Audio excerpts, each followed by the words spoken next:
हमारे देश में कई नए रिकॉर्ड्स बन गए हैं। जीएसटी घटने से सामान की रिकॉर्ड बिक्री हुई है, कारों की रिकॉर्ड बिक्री हुई है और एक दिन में सबसे ज्यादा गाड़ियों की डिलीवरी हुई है। यूपीआई ट्रांजैक्शन का नया इतिहास बना है और पटाखा इंडस्ट्री जो धीरे धीरे बंद हो रही थी वो भी अब अपनी वापसी कर चुकी है, वहां शानदार बिक्री हुई है। जीएसटी घटने से इस साल देश के 146 करोड़ लोगों का बहुत फायदा हुआ और दिवाली बहुत ही समृद्धि वाली रही। Confederation of all India traders के मुताबिक इस बार दिवाली पर करीब 3 दिनों के अंदर 6,05,000 करोड़ रुपए का कारोबार हुआ है। सोचिए, 3 दिन में 6,05,000 करोड़ रुपए का कारोबार। यह रिकॉर्ड बिक्री दुनिया के 105 देशों की जीडीपी से ज्यादा है। हमारे देश में त्योहारों के इतिहास में यह अब तक की सबसे बड़ी बिक्री है। पिछले साल दिवाली पर इन्हीं 3 दिनों में कुल मिलाकर 4,25,000 करोड़ रुपए का कारोबार हुआ था। सबसे बड़ी बात यह है कि इस बिक्री में 85% हिस्सा रिटेल कारोबार का रहा। देखिए, आपकी स्क्रीन पर है, पिछले साल दिवाली पर कितनी बिक्री हुई, 4.25 लाख करोड़ और इस बार 6.05 लाख करोड़। और रिटेल का भी मैं आपको बताता हूं। देखिए, रिटेल के बारे में जो मैंने आपको बताया, इसमें जितनी जो बिक्री है वो ज्यादातर रिटेल की बिक्री है। रिटेल की बिक्री का मतलब है ये खरीदारी देश की आम जनता ने की है और ये रोजमर्रा का जो सामान हमारे देश की आम जनता इस्तेमाल करती है, ये वो खरीदारी है, जैसे इलेक्ट्रॉनिक्स, कार, बाइक और आपके घर में रोज इस्तेमाल होने वाला सामान, आपने कपड़े लिए हैं, दूसरा सामान लिया है। और इससे पता चलता है कि जीएसटी घटने का देश के 146 करोड़ लोगों ने पूरा फायदा उठाया है और इस बार भरपूर खर्चा किया है, भरपूर शॉपिंग की है। 72% व्यापारियों का मानना है कि जीएसटी घटने की वजह से इस साल रिकॉर्ड बिजनेस हुआ है।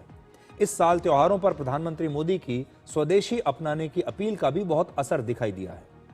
व्यापारियों की संस्था के मुताबिक करीब 87% लोगों ने विदेशी सामान के मुकाबले भारत में बने सामानों को खरीदा है, जिससे 6 लाख करोड़ रुपए का कारोबार हुआ और इससे करीब 50 लाख लोगों को अस्थायी रूप से रोजगार भी मिला है। क्योंकि जब आप अपने देश में बना सामान खरीदते हैं तो उसे हमारे देश के लोग ही बनाते हैं और जब भी आप ऐसा सामान खरीदते हैं तो हमारे देश के लोगों को आप रोजगार देते हैं, अपने देश के लोगों का फायदा करते हैं। धनतेरस पर इस साल ऑटो सेक्टर ने एक नया रिकॉर्ड बना दिया। सिर्फ एक दिन, धनतेरस के दिन, एक दिन में 1 लाख से ज्यादा कारों की डिलीवरी हुई, यानी हर मिनट करीब 70 गाड़ियां बिकी हैं। देश की सबसे बड़ी कार कंपनी मारुति सुजुकी ने इस साल धनतेरस पर सबसे ज्यादा कारें बेची हैं। मारुति ने पहली बार धनतेरस पर 51,000 कारें बेची, जो पिछले साल से 22% ज्यादा है। hyundai ने इस साल धनतेरस पर 14,000 कारें बेची, जो पिछले साल की तुलना में 20% ज्यादा है। इस साल धनतेरस पर पिछले साल के मुकाबले देश भर में कारों की बिक्री 20 से 25% ज्यादा रही है। इस साल दिवाली पर डिजिटल इंडिया ने भी एक नया रिकॉर्ड बना दिया है।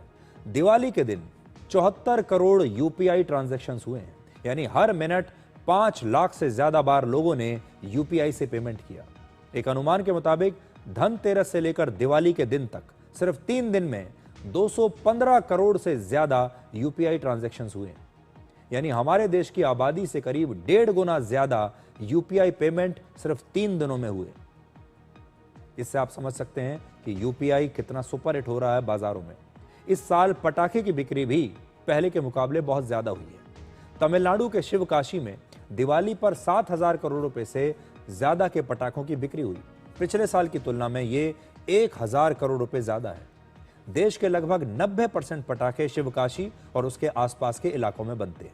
पिछले करीब 5 वर्षों से पटाखों की मांग लगातार घट रही थी, क्योंकि सुप्रीम कोर्ट ने पटाखों पर बैन लगा दिया था, जिसकी वजह से पटाखों की जो इंडस्ट्री है वो धीरे धीरे बंद होती जा रही थी। लेकिन इस साल दिवाली के मौके पर दिल्ली में पटाखों से बैन हट गया और नए डिजाइन वाले पटाखों की वजह से, जो ग्रीन पटाखों की वजह से फिर से पटाखों का कारोबार जगमगा गया। अब दिवाली की बात अगर हो ही रही है, दिवाली पर देश भर में रौनक थी, लेकिन एक मिठाई ऐसी भी थी जिसकी जिंदगी दिवाली पर दुखों से भर गई।